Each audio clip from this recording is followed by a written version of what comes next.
Trocando em Miúdos, 37 anos. O que sempre foi bom, continua ainda melhor. No Contraponto. Está começando mais um Contraponto. Um tema, norma para reduzir ações trabalhistas. 2 pontos de vista do Dr. Rogério Neiva Pinheiro, juiz do trabalho da 10ª Região. Ele foi juiz auxiliar da vice-presidência do Tribunal Superior do Trabalho e da presidência do Conselho Superior da Justiça do Trabalho. E é autor do livro Técnicas e Estratégias de Negociação Trabalhista, na sua 4ª edição. Doutor Rogério, prazer em tê-lo conosco. Bom dia. Prazer é meu, Márcio, doutora Juliana, também é uma satisfação estar aqui conversando com os nossos ouvintes. Doutora Juliana Mendonça, sócia do Lara Martins Advogados, mestre em Direito, especialista em Direito e Processo do Trabalho, professora de Direito e Processo do Trabalho na Unialfa de Goiás. Doutora Juliana, prazer em tê-la conosco. Bom dia. Prazer é todo meu. Prazer conhecer, doutor Rogério, Márcio. Prazer estar falando com você e com seus ouvintes. O Conselho Nacional de Justiça aprovou no dia 30 de setembro novas regras com o objetivo de reduzir a litigiosidade trabalhista no país. E essa resolução prevê que o acordo ajustado entre empregador e empregado na rescisão do contrato de trabalho, se homologado pela Justiça do Trabalho, ficará dado como quitação final, ou seja, fica vedado o progresso futuro de reclamação trabalhista sobre os termos do acordo. A aprovação chamado ato normativo foi unânime pelo plenário do Conselho Nacional de Justiça, na sua 7ª sessão extraordinária virtual de 2024. Doutor Rogério, o que podemos esperar da decisão? Eu não espero nada de novo, nenhuma mudança. Aliás, assim, fiquei muito frustrado quando tomei contato com essa norma, porque vim acompanhando o movimento do ministro Barroso, que, de fato, considero particularmente louvável, não apenas como um entusiasta que sou dos métodos consensuais, solução de consenso, né, e tenho uma vida profissional, institucional e acadêmica dedicada a esse tema, já fui durante alguns anos, integrante do Comitê Gestor da Conciliação do Conselho Nacional de Justiça, fui juiz auxiliar da vice-presidência do Tribunal Superior do Trabalho, que é o órgão responsável pela gestão das políticas de fomento aos métodos consensuais na Justiça do Trabalho no âmbito nacional. Enfim, né, tenho me dedicado há anos a esse tema, então sou entusiasta de qualquer iniciativa que contribua com fomento aos métodos consensuais e a pacificação social, e, ao mesmo tempo, acho, diferentemente de outros colegas, inclusive, que é importante essa reflexão sobre o aumento da litigiosidade na Justiça do Trabalho. Inclusive, recentemente publiquei um artigo no Conjur, exatamente chamando a atenção para alguns dados, como a crescente de aumento de reclamações que temos tido. Após 2017, com a reforma trabalhista, né, houve, se a gente for ver o gráfico, até uma figura interessante, né, que tem um declínio significativo, e aí uma fase, digamos, de estabilidade, e esse movimento começa a voltar a ter uma ascendência, né, isso de 2022 para cá. Inclusive, assim, a gente já tem uma inclinação, uma reta mais inclinada que retratada no ano de 23, e no ano de 24, seguramente essa reta vai apontar ainda mais para cima. Eu fiz uma comparação recentemente dos primeiros semestres dos últimos anos, então, de fato, está aumentando a litigiosidade, de modo que, considerando, inclusive, o perfil do ministro Barroso, né, antes de ser um magistrado, um professor acadêmico, intelectual, e que muito comprometido com tudo que há de mais avançado e contemporâneo, que tem falado em análise econômica do direito, e veio essa resolução aí que, na minha visão, não traz absolutamente nada de novo. Trouxe no seu conteúdo matérias que não são definitivamente matérias, até existem algumas coisas que eu acho até positivas, poucas, né? Mas não é matéria para o CNJ, não é matéria que não tenha conteúdo, é matéria que poderia sair do Tribunal Superior do Trabalho ou do Poder Legislativo. Agora, não do Conselho Nacional de Justiça, não traz nada de novo.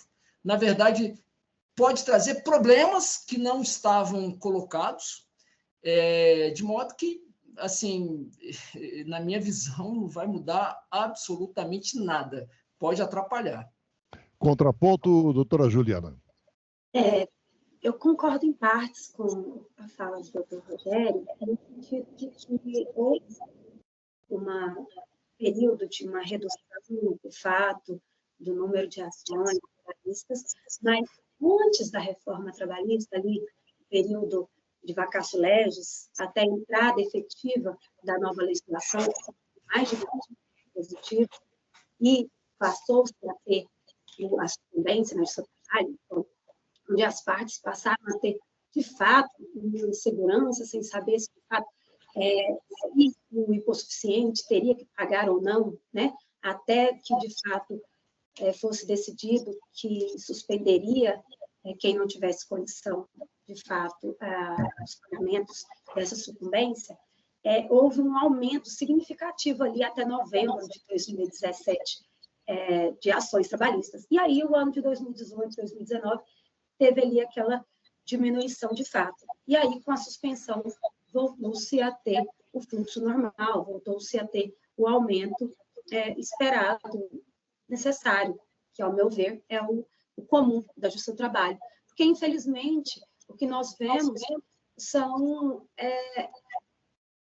pessoas, seres humanos, empresas que transgridem, que não respeitam legislações, que acham que, a partir do momento que pode ser autônomo, então vamos transformar todo mundo em PJ, não se respeita que precisa daquele prazo de 180 dias, vamos colocar todo mundo para emitir nota, todo mundo virar MEI, sem respeitar que existe ainda o artigo 9 da CLT, que fala que é nulo de pleno direito, que desvirtua os preceitos da legislação.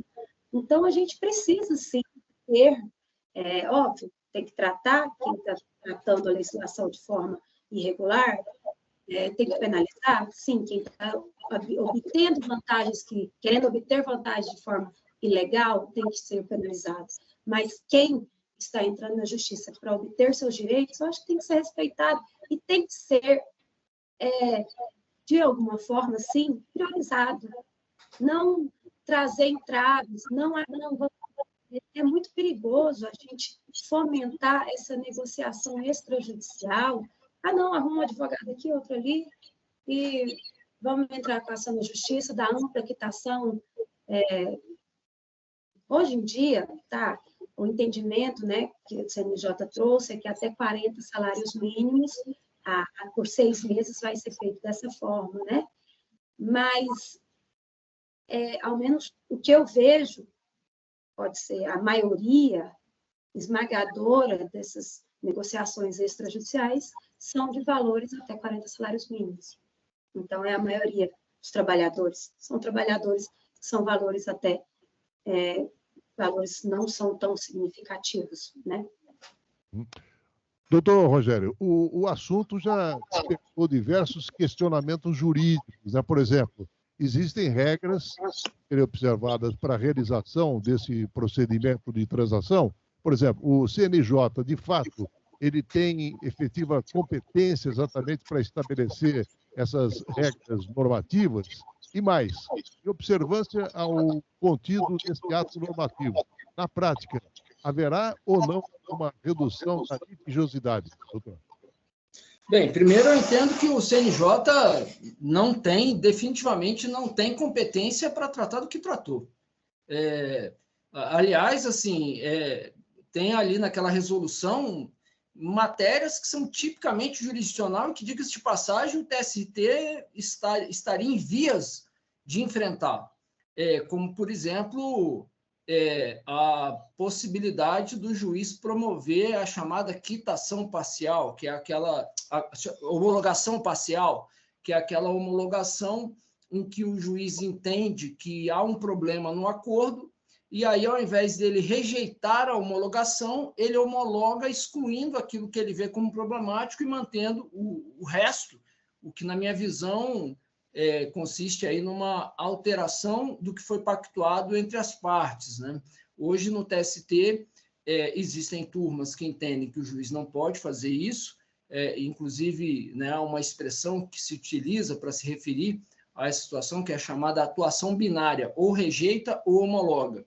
E há turmas, há uma turma de maneira mais marcante, eu diria, mais frequente, que entende, que é a terceira turma, que entende que o juiz pode sim fazer essa homologação parcial. Quer dizer, isso é um tema que ia ser, mais cedo ou mais tarde, tratado pelo órgão pacificador da jurisprudência dentro do TST, e vem o CNJ, um órgão administrativo de formulação de política pública, controle disciplinar, e trata dessa matéria. Então, assim, eu achei de uma infelicidade, de uma falta de técnica. Eu imaginava que viria algo bem elaborado tecnicamente, fruto aí de estudos, inclusive estudos empíricos, e veio essa coisa aí que, né, sabe-se lá como se chegou nisso. Tem um outro ponto, que é uma questão também que o TST, ou o próprio legislador, poderia tratar disso, mas o TST mais cedo ou mais tarde iria tratar, que era se a quitação abrange, por exemplo, situações envolvendo doença ocupacional. O trabalhador faz um acordo com a empresa, dá a quitação geral, e aí lá na frente se descobre que esse trabalhador apresenta sintomas de uma doença ocupacional, que eventualmente poderia ter sido adquirida no ambiente de trabalho. E aí a questão é, aquela quitação lá atrás abrange os efeitos dessa doença ocupacional? Essa é uma matéria que também o TST, mais cedo ou mais tarde, teria que enfrentar, ou até o legislador. Aí o CNJ, um órgão de controle de atividade administrativa e formulação de política pública judiciária, vem e trata dessa matéria. Então, assim, por onde você olhar, e detalhe, por exemplo, a questão da homologação parcial, eu sou radicalmente contra. Inclusive, alguns colegas não gostam, né, quando eu uso essa expressão, que eu digo que é homologação pegadinha, porque as partes combinam uma coisa e o juiz, na hora de homologar, ele altera o que as partes combinaram, né? Por isso que eu chamo de pegadinha. E aí tem colegas que entendem que o juiz pode fazer isso, que se incomodam com essa expressão. Agora, eu estou dando um exemplo, eu discordo radicalmente da possibilidade do juiz poder fazer a tal homologação parcial. Agora, não é o CNJ que tem que dizer que isso está errado, inclusive admitindo a possibilidade de que o juiz possa ser representado e responda pela via disciplinar, porque fez uma homologação parcial, por mais errada que seja, na minha visão, mas exercendo a sua liberdade de convicção e de julgar, que é uma questão assim, fundamental em qualquer democracia. Então, essa resolução aí, ela foi, né, assim, tecnicamente falando, eu acho lamentável e, né, assim, não consigo enxergar por onde a gente possa ver algo de proveitoso e mais. Duvido, isso é uma questão empírica, né, assim, né, e a sua audiência, né, que envolve universitários, né, pode ser que tenha aí, Márcio, pessoas que não são da área jurídica, das ciências sociais, né? Mas a gente tem um problema no meio jurídico, isso cada vez mais tem diminuído, porque tem crescido, né? Não só a análise econômica do direito, como a ideia de formulação de políticas públicas dentro do próprio CNJ, baseada em evidências, né? Então, cada vez mais o profissional do direito vem se aproximando desse mundo baseado em evidências empíricas, né? E tratando com essas ferramentas que há muito tempo são utilizadas em outros campos do conhecimento, né? Então, essa é uma questão empírica, né? Ou seja, daqui a um tempo, né, e talvez seja até positivo esse prazo aí para reavaliação, a gente vai avaliar o que aconteceu empiricamente, né? Investigar isso empiricamente. A minha aposta é de que não vai mudar absolutamente nada, até porque, por exemplo, esse efeito quitatório aí, qual é o advogado de empresa que vai fazer um acordo sem colocar o efeito quitatório? Quer dizer, ele não vai fechar o acordo, dificilmente ele vai aceitar. E mais, a coisa é tão problemática que agora pode ser que os advogados comecem a fazer uma ressalva específica em relação a essas questões de acidente. Então, essa resolução aí é uma lástima. Bem, pelo que colocou o doutor Rogério, doutora Juliana, uma usurpação aí de competência do CNJ ao criar exatamente essas diretrizes sem uma prévia previsão legislativa e afrontando aí o princípio da legalidade? Eu curvo totalmente ao pensamento do doutor Rogério, porém, eu penso que a gente pode refletir um pouco a mais, no sentido de que a gente pode, já que o TST não está tendo esse protagonismo todo, está tendo essa lentidão no sentido, porque, óbvio, ele unifica o entendimento e isso incomoda demais os advogados, e também eu acredito que o judiciário em si, os julgadores, no sentido de que essa homologação parcial, porque é como o doutor Rogério falou, você negocia, as partes negociam X, Y, Z. O juiz fala X, Y, ok. O Z não. Mas ele não fala assim, você não está homologado. Vocês repactuem. Não. X, Y tá ok. Z está fora, está homologado, transitou em julgado. Vocês não podem discutir mais. É assim. Então, como o doutor falou, é uma pegadinha. Então, a negociação que era para ter sido feita de uma forma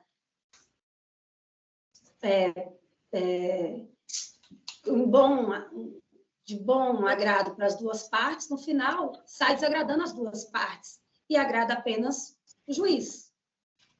Só que o judiciário, que deveria, né, através do TST, trazer isso para unificar, ele não unifica, ele demora muito para fazer. Se o CNJ, que é um órgão administrativo, de alguma forma está incomodando os jurisdicionados e usurpando essa competência, se ele está incomodando, em algum momento tá se vendo, olha, isso aqui está incomodando as partes, a gente está colocando isso aqui. Será que isso aqui, de alguma forma, o TST não vai servir isso para um puxão de orelha e eles vão, de alguma forma, lá, a SDI, tratar isso de uma forma mais rápida? E homologar isso e fazer isso de alguma forma, fazer uma jurisprudência? Entendeu? Então, assim, tem um lado bom e um lado ruim. Mesmo, foi do jeito certo? Não foi. Mas pode estar sendo feito de uma forma, como forma de um puxão de orelha para acontecer. Infelizmente, isso acontece muito no nosso judiciário. Doutor Rogério, eu estava lendo um artigo publicado no blog do professor Jorge Luiz Souto Maior. Ele é professor livre-docente de Direito do Trabalho da Faculdade de Direito da USP, né? E ele escreveu no seu blog o seguinte, doutor Rogério: o efeito da iniciativa, no entanto, acaba sendo promover segurança, entre aspas, para as empresas que cometem ilegalidades, já que os dados estatísticos tão citados ultimamente revelam que em apenas 10% dos casos da Justiça do Trabalho, os pleitos formulados pelos trabalhadores e trabalhadoras são totalmente rejeitados. De um modo geral, quem se situa na condição de reclamado na Justiça do Trabalho, porque, segundo os números das pesquisas, cometeu alguma ilegalidade. O que pensa a respeito, doutor Rogério? Bem, primeiro que esse dado está errado. Nós temos, no último relatório estatístico, os casos julgados totalmente improcedente foram em torno de 20%. Os casos, inclusive, foi um aumento que houve. Não são apenas 10%, esse número está errado. A maioria, em torno, são de julgamentos de procedência parcial, e aí, né, existe uma minoria de procedência total. Agora, essa é uma visão, né, na minha opinião, extremamente problemática, porque essa é a visão de que, assim, por essa visão é como se fosse assim, toda ação trabalhista ela tem que ser julgada procedente, né? E Isso não só os dados não confirmam isso, como não dá para você trabalhar com uma lógica de futurologia presumindo que toda ação ajuizada vai ser julgada procedente. Então, nesse ponto, eu tenho, né, uma compreensão crítica de que eu não acho que toda empresa né, eu não acho que nem toda empresa é vilã, e nem toda empresa é santa, nem todo trabalhador é vilão, nem todo trabalhador é santo. Cada caso é um caso e a gente não pode pré-julgar, né? Aliás, o juiz existe para julgar. E, diante do cenário de incerteza, é legítimo, né, que as partes façam um acordo. Eu acho assim, se o trabalhador está assistido por um advogado preparado tecnicamente e presume-se eticamente responsável, e esse advogado avaliza né, vamos dizer, assina aquele acordo junto com o trabalhador, orientando aquele trabalhador, eu não tenho porquê, a não ser que esteja comprovada uma situação de fraude, de vício de vontade, como a gente diz tecnicamente, mas os acordos, desde que sejam fruto da livre manifestação de vontade, desde que se saiba o que está se fazendo, eles precisam ser respeitados e ser observados. Eu só não acho que o papel de fazer essa chancela é o CNJ. Quem vai promover segurança jurídica para os acordos não é o CNJ. Quem tem que promover segurança jurídica para os acordos é o legislador e, como intérprete, né, o Poder Judiciário enquanto órgão julgador, não enquanto órgão administrativo, porque o CNJ nada mais é do que um órgão administrativo de controle administrativo, orçamentário, financeiro e disciplinar do funcionamento do Poder Judiciário. Então, eu diria que essa é uma visão, né, assim, é uma visão que tem, na minha compreensão, né, que parte de uma premissa equivocada. Mas, ao mesmo tempo, não, e digo mais, a doutora Juliana pode aí confirmar como advogada, não precisa do CNJ dizer que tem quitação geral, os advogados são os primeiros, quando você está fazendo, inclusive nos acordos judiciais típicos, em reclamação trabalhista, a primeira coisa que o advogado da empresa olha numa ata é o seguinte, tem a cláusula de quitação geral quando vai fazer um acordo. Então, não precisa do CNJ dizer isso, né? E isso os advogados já fazem, independente do CNJ dizer. Aliás, no sistema que a gente usa no Poder Judiciário, que é o chamado AUD, para produzir as atas de audiência, já tem lá texto padrão, a cláusula de quitação geral. Então, enfim, definitivamente não é o CNJ que tem que tratar dos efeitos de um acordo submetido ao Poder Judiciário. O CNJ tem que tratar de juiz que comete ilícito, tem que tratar de gestão orçamentária, de formulação de políticas públicas judiciárias, inclusive de fomento aos métodos consensuais.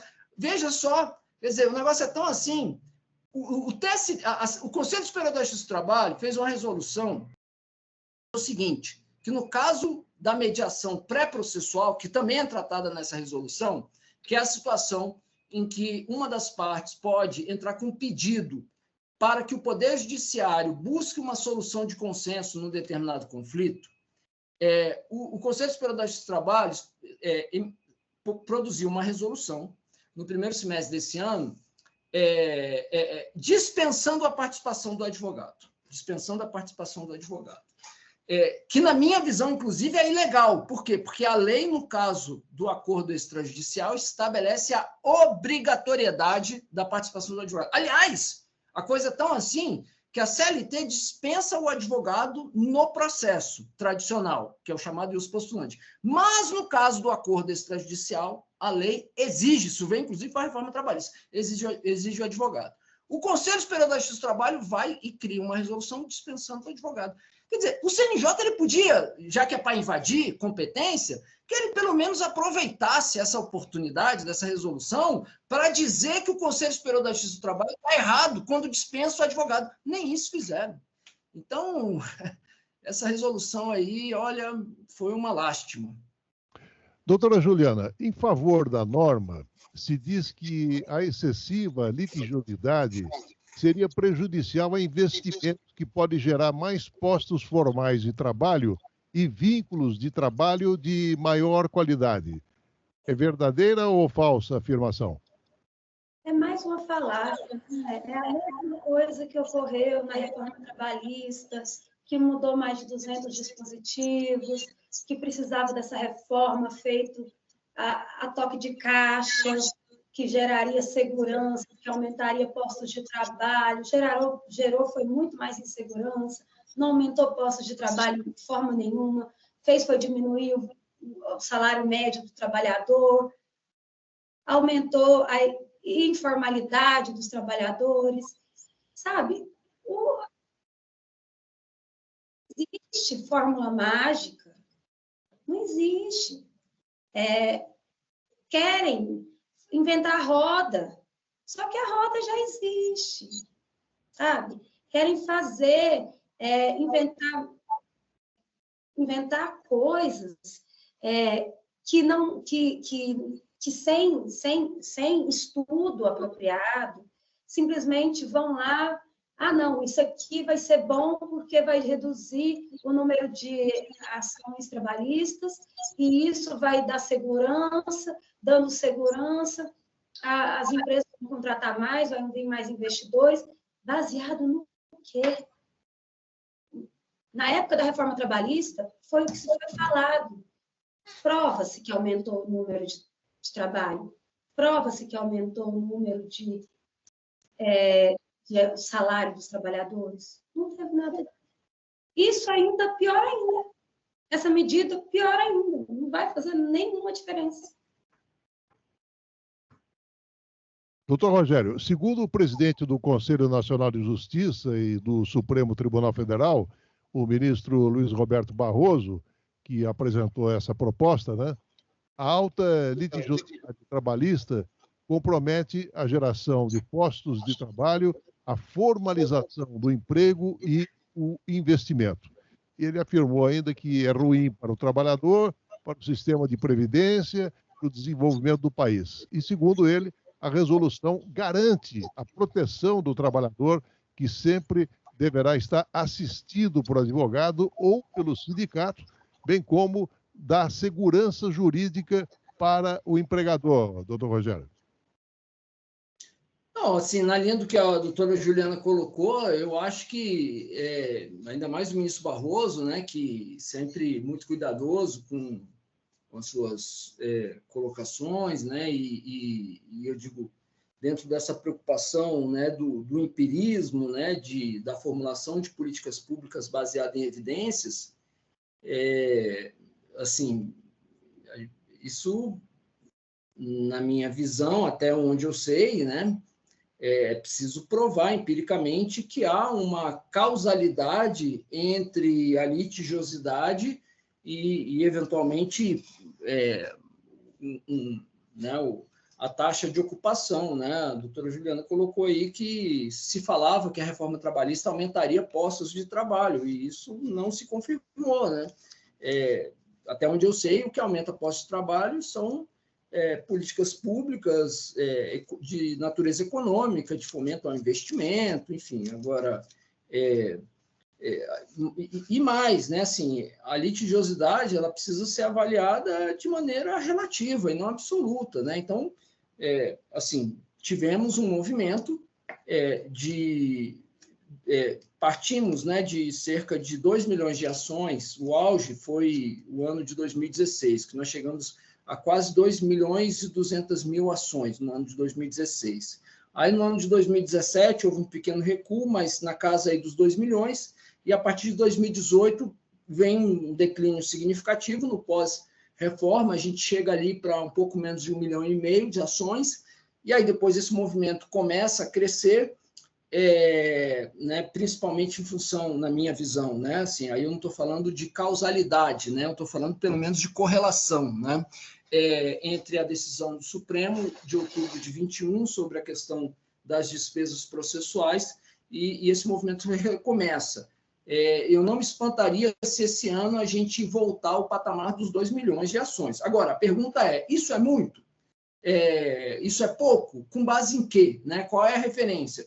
Por exemplo, alguém poderia afirmar, né, que esse aumento que nós tivemos no ano de 2023, estamos tendo em 2024, tem uma correlação com, ou melhor, né, uma causalidade com desligamentos.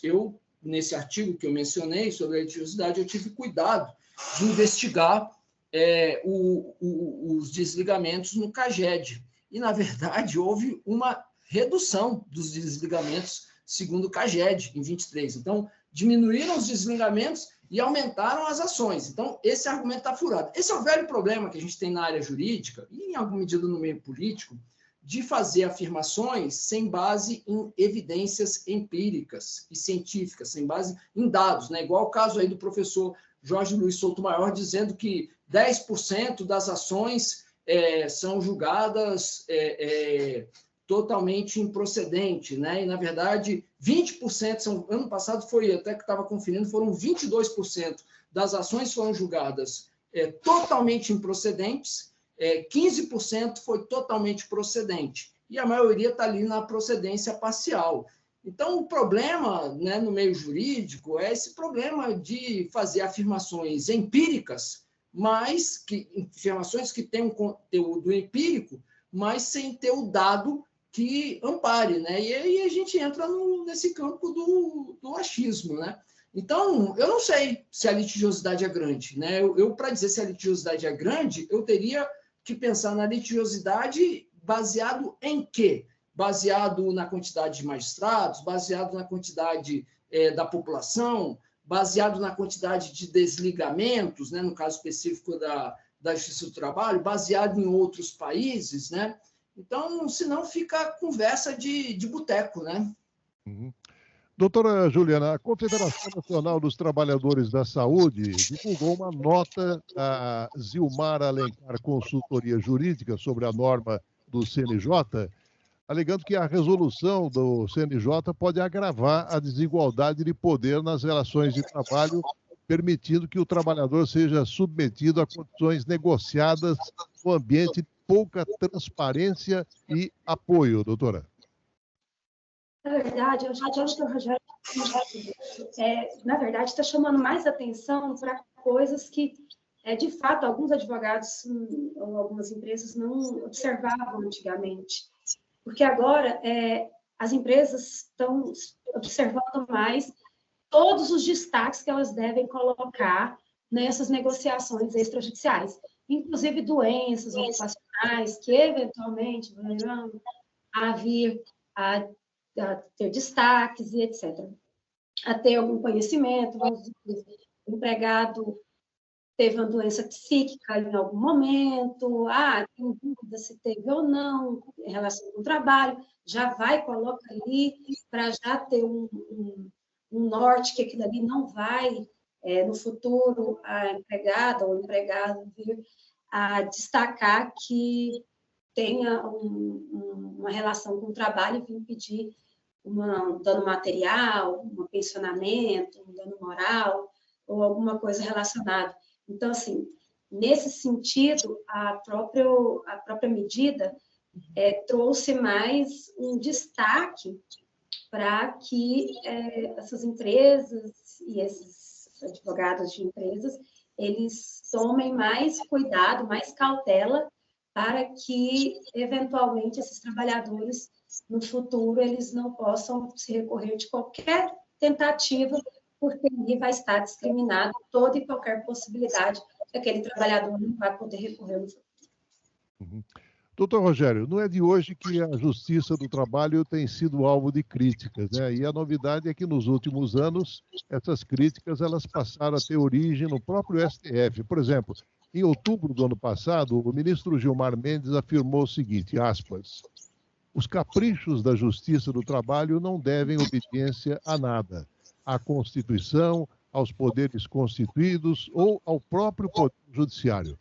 Observa apenas seus desígnios, sua vontade, colocando-se à parte e à revelia de qualquer controle. Fecha aspas. E o decano, então, ele critica juízes que afrontam as decisões do STF. Novamente, aspas, os magistrados do trabalho reconhecem que a todo custo buscam se desviar da jurisprudência desta corte. Ora, alegam que o precedente não é específico para a situação dos autos, ora, acabam transgredindo sobre a necessidade de valoração do acervo probatório. As justificativas são inúmeras, o propósito é único e bem definido: implementar bypass dos precedentes do Supremo Tribunal Federal. Não causa espanto que tantas reclamações, como dos autos, aportem. Aí eu pergunto, qual a sua avaliação, doutor Rogério? Não, assim,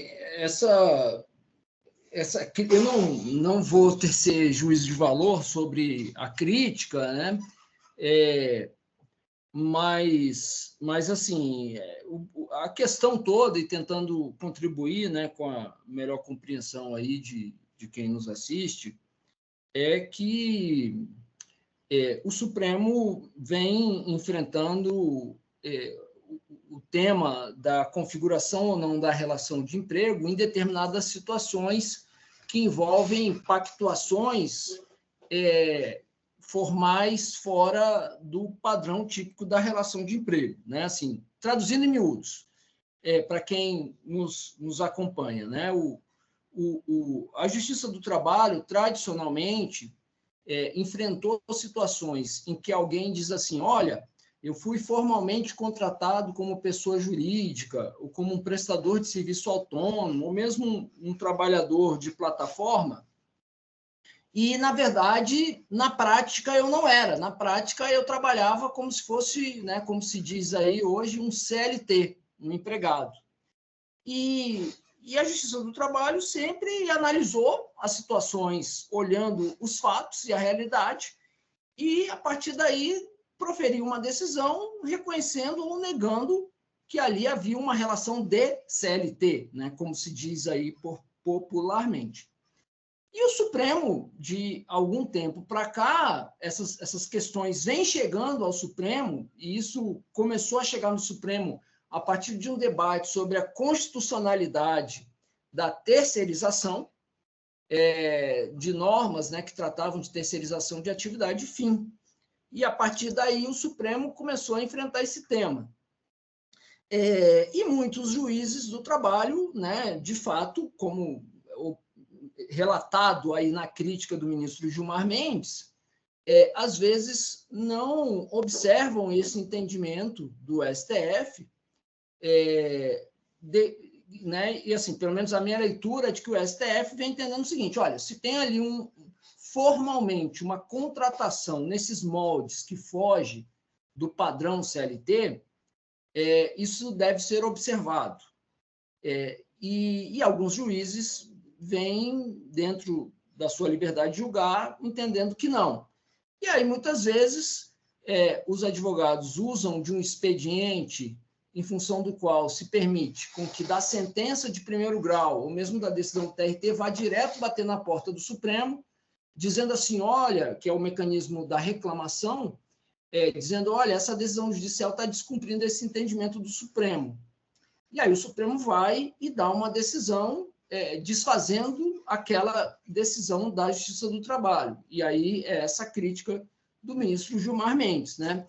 Então assim, eu estou só fazendo essa colocação no sentido de esclarecer quem está nos acompanhando, de tentar esclarecer o que está por trás desse debate, né?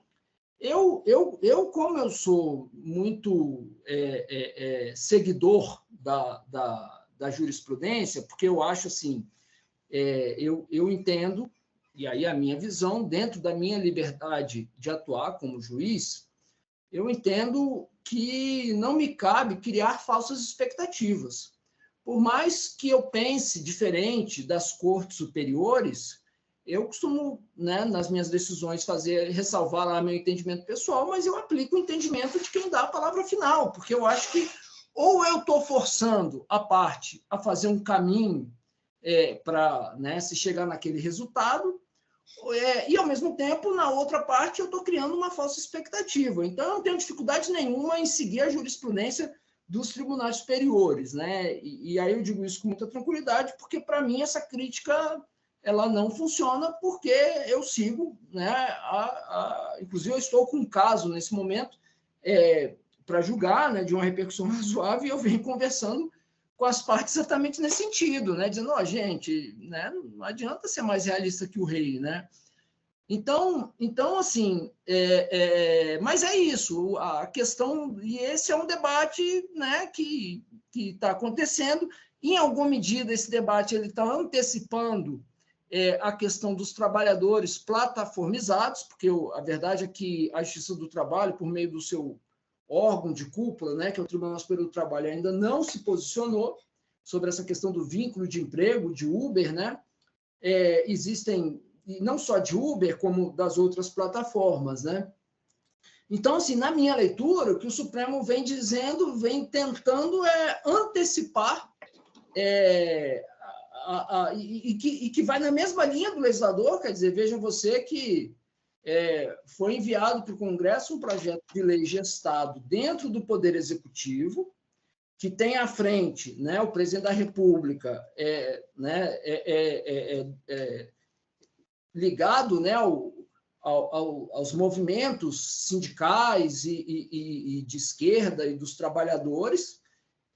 Né, o atual ministro do Trabalho foi presidente da CUT, né, foi presidente dos sindicatos mais importantes do Brasil. Então, vamos dizer, debaixo do nariz desse camarada, foi criado um projeto de lei em que as partes envolvidas, né, as plataformas e os representantes dos trabalhadores, apresentaram um modelo que não é esse da CLT.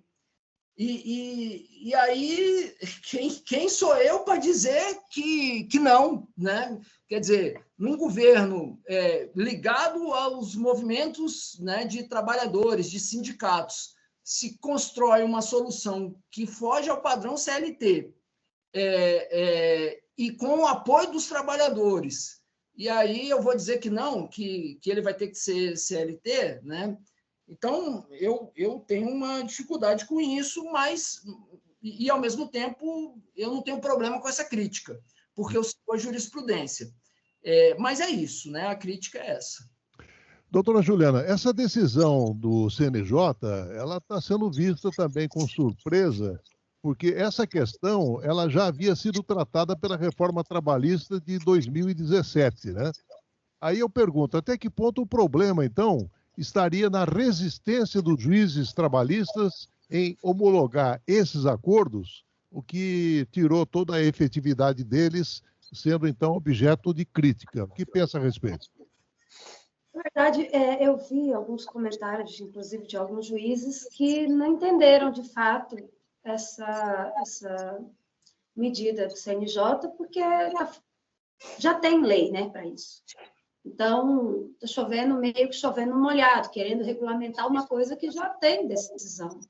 Então, existe o artigo 855, se eu não me engano, ele trata, 855E, ele trata de que forma que tem que ser feito. E o próprio juiz, se ele tiver dúvida, ele chama as partes para fazer audiência, né, para ele não precisar homologar. Se ele tiver dúvida de alguma fraude, alguma situação, ele pode marcar, inclusive, audiência para identificar, para ele ter tranquilidade para dar homologação nesse sentido, né? Então, eu vi, inclusive, nesse sentido, acho que o doutor Rogério pode falar até melhor que eu, do posicionamento do judiciário, mas, no geral, já existe essa medida. Posso complementar, Márcio, o que a doutora Juliana colocou? E depois eu queria complementar o que o doutor Rogério falou sobre o STF. Pode? Eu vou deixar ele falar do meu e eu quero falar do dele. Não, é só porque, assim, o que aconteceu, o que acontece, em parte, é o seguinte: de fato, o legislador, na reforma trabalhista, trouxe esse mecanismo do acordo judicial, que foi tratado nessa resolução, e aí, nesse sentido, não agregou nada de novo, porque isso já está na lei.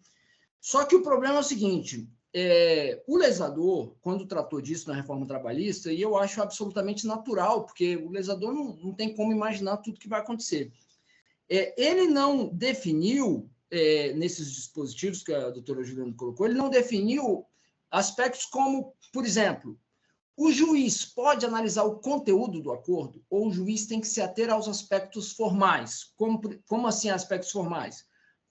Cada parte tem seu advogado? O que a parte está dizendo que ela está fechando de acordo, ela está entendendo? É o que ela quer? Está tudo certo? Do ponto de vista formal. Ou se o juiz ele pode avançar além do aspecto formal e entrar no conteúdo do acordo. E a partir dessa análise do conteúdo do acordo é que a gente teria aquele problema do juiz fazer a homologação parcial, mexendo no que foi acordado entre as partes.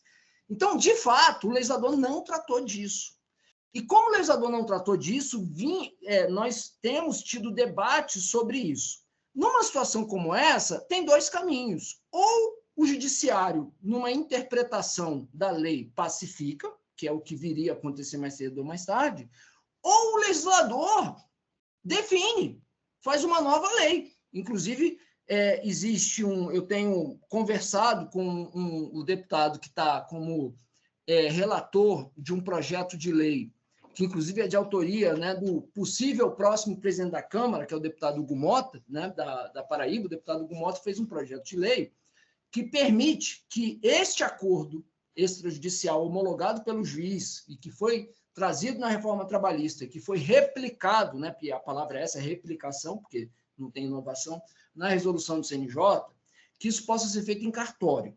E eu tenho conversado com o relator, né, levando subsídios, né, e tentando convencê-lo a desistir da ideia do cartório, mas eu havia sugerido a ele, por exemplo, que ele tratasse no parecer dele, que está na Comissão de Trabalho da Câmara, por exemplo, dessas questões. Né, e ele está avaliando isso, né? Então, assim, Márcio, essa é uma matéria ou para o legislador ou para o judiciário, e que surgiu no pós-reforma, porque não foi pensado na época da reforma. Não se imaginou esses problemas. Ok. Agora, não pelo CNJ, né? Contraponto, doutora Juliana. Eu posso falar sobre Sim. a questão do STF? Perfeito. É que o doutor Rogério trouxe a questão de mudança da jurisprudência, que ele se curva, ele dá a opinião dele, mas se curva a opinião... E como os seus ouvintes, né, como o seu público é praticamente universitários, é importante trazer a opinião de advogado. Quem muda a jurisprudência somos nós, os advogados, né? Então, a gente, por mais que o judiciário ele siga a jurisprudência, os advogados têm que lutar para mudar a jurisprudência. A reclamação constitucional que o STF tem feito no entendimento, porque, assim, na questão do vínculo de emprego que o STF tem, no sentido de que, por exemplo, a Justiça do Trabalho tem entendido que aquela situação é situação de vínculo de emprego, porque tem os requisitos, por mais que exista a formalização, por exemplo, que é um trabalhador autônomo, mas a Justiça do Trabalho, pelo princípio da verdade real, entende que tem todos os requisitos do vínculo de emprego. Tem a decisão lá, que é empregado. A empresa traz lá uma reclamação constitucional perante o STF. O STF fala, não, você tem uma documentação formal, então, se não houve vício de vontade, não houve nenhuma situação que esse trabalhador ele foi enganado, né? Então, ele é, sim, um trabalhador, ele não é empregado, então ele não tem todos os requisitos do vínculo, então ele não vai ter FGTS, 13º, férias, aqueles direitos trazidos pela CLT. Ele seria um trabalhador, por exemplo, autônomo. Nesse sentido, tira-se o direito que a Justiça do Trabalho reconheceu. Quando a gente traz essa situação e entende-se, não, a jurisprudência está no sentido de que o STF entende que a documentação formal está valendo sobre o que a verdade real está no artigo 9º, que não foi extinto, que ainda existe, que se tenta se fraudar é nulo de pleno direito.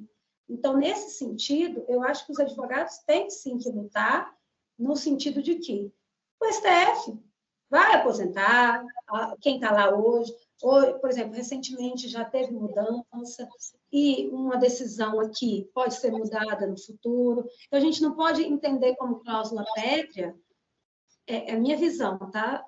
Meu posicionamento como advogada, trabalhista, de trabalhadores, de que a gente tem que entender que isso, o posicionamento pode ser esse hoje, daqui a um tempo não é esse mais.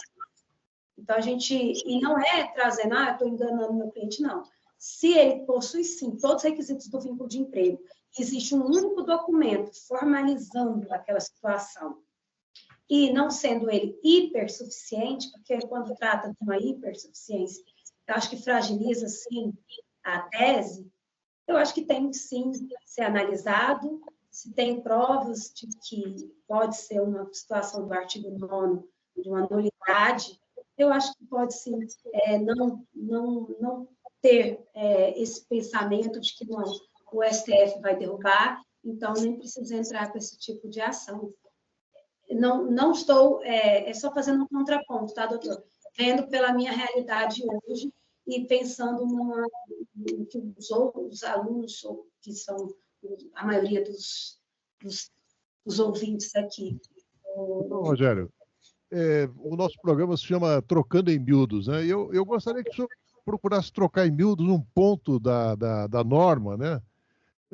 Que é exatamente a questão dos acordos válidos para o trabalhador menor de 16 anos ou incapaz e que deve obrigatoriamente contar com a assistência dos pais, dos curadores, dos tutores legais.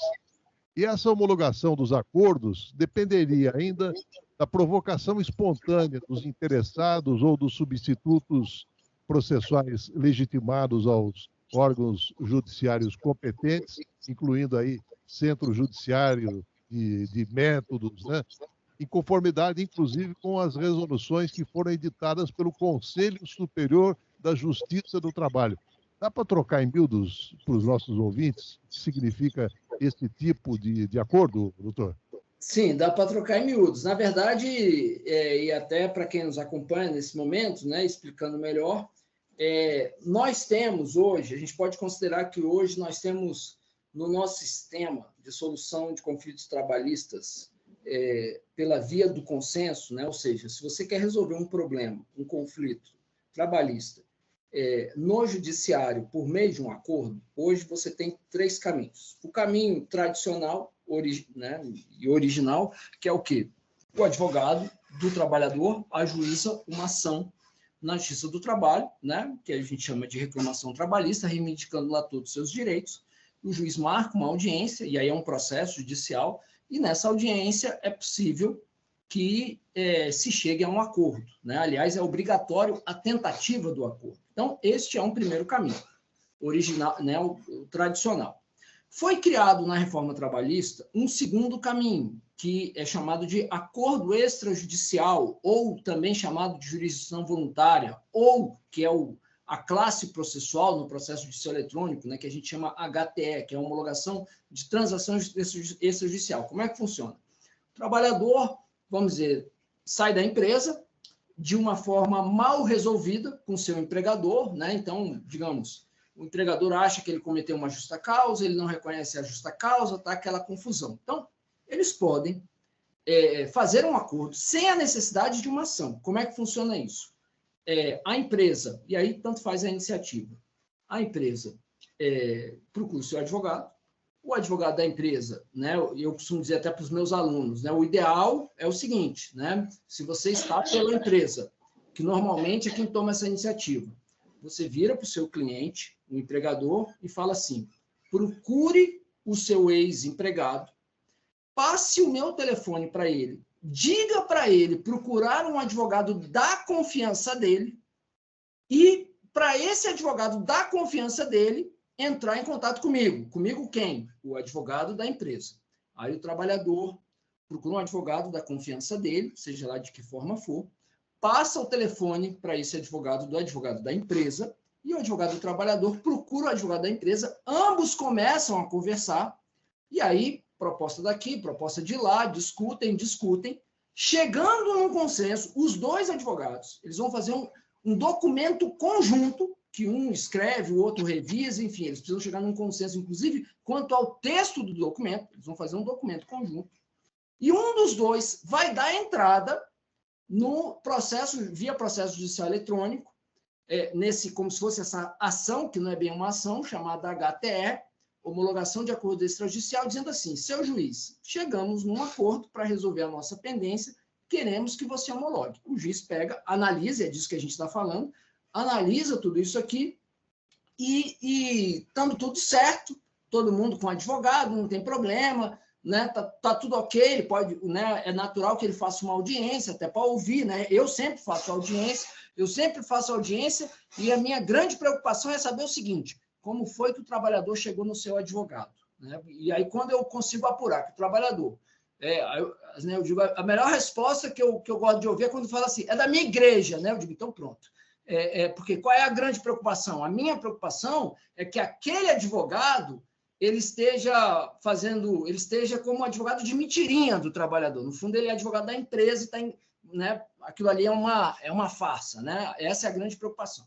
Então, está tudo certo, o juiz homologa, isso vale como se fosse uma sentença. Então, essa é a segunda possibilidade.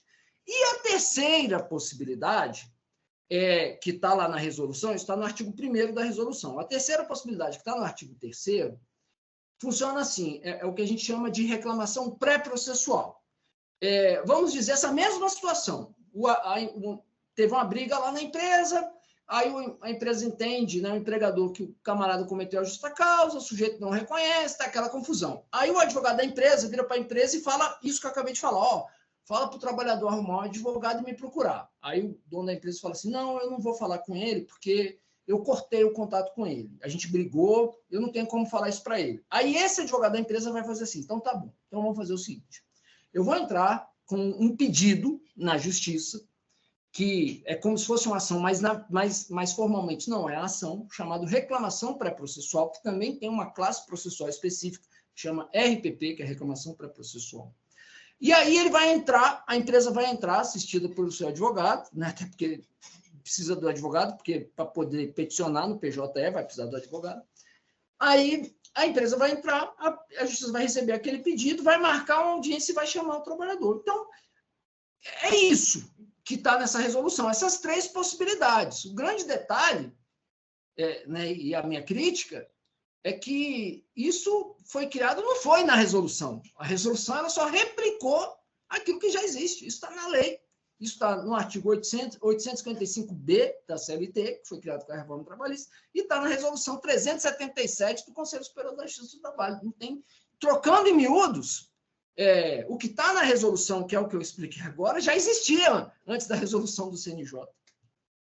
Doutora Juliana, nós estamos no finalzinho. Será que essa norma do CNJ visa transformar o ato judicial de homologação no mero ato burocrático, interferindo aí na independência da magistratura? Então, é o que eu acho que eu tinha comentado um pouquinho. Eu acho que é uma forma de provocar o judiciário, para que ocorra para que o judiciário tome providência de alguma coisa que está muito devagar, em alguns aspectos. O TST deveria, em alguns momentos, já ter como é que seria a palavra? Fugiu agora. Unificado o entendimento já, quanto a essas, em algumas situações. E não... Seria o relativo ao pacificado, né? Unificar, pacificar, que a gente utiliza mais o termo unificar, porque a função principal do TST é unificar o entendimento do judiciário em si. Então, ele deveria fazer, não fez, e eu acredito que o CNJ tenha tomado essa atitude erroneamente, não é sua obrigação, não é a sua atividade principal, e feito para poder provocar o judiciário. É a única explicação que vejo. Também não acho que foi feito de forma correta, mas foi feito. Vamos ver se vai surtir efeito nos próximos 6 meses. Se vai surtir efeito para o judiciário, de fato, se vai se tornar algo inócuo, né? Porque em 6 meses ficou para avaliar. Doutora Juliana Mendonça, especialista em Direito e Processo do Trabalho, muito obrigado pela sua participação no Contraponto, doutora Juliana. Obrigada a eu, foi um prazer estar aqui com você, Marcos, foi um prazer escutar o doutor Rogério, aprender com ele, conhecê-lo e conhecer a opinião dele também sobre esse assunto que é tão divergente, né, e tão novo. Doutor Rogério Neiva Pinheiro, juiz do trabalho da 10ª Região, muito obrigado pela sua participação no Contraponto, doutor Rogério. Eu que agradeço, também agradeço a oportunidade de estar tomando contato aí com as lições e a experiência da doutora Juliana, e espero que, de alguma maneira, isso possa contribuir com a melhor compreensão do tema por parte dos ouvintes. E chegamos ao fim de mais um Trocando em Miúdos. Muito obrigado ao Benício Batista na edição, José Luiz Caetano no painel eletrônico. Estaremos de volta na segunda-feira, a partir das 11 horas. Tenham todos um excelente final de semana e até lá. Trocando em Miúdos. 37 anos. O que sempre foi bom, continua ainda melhor. No Contraponto.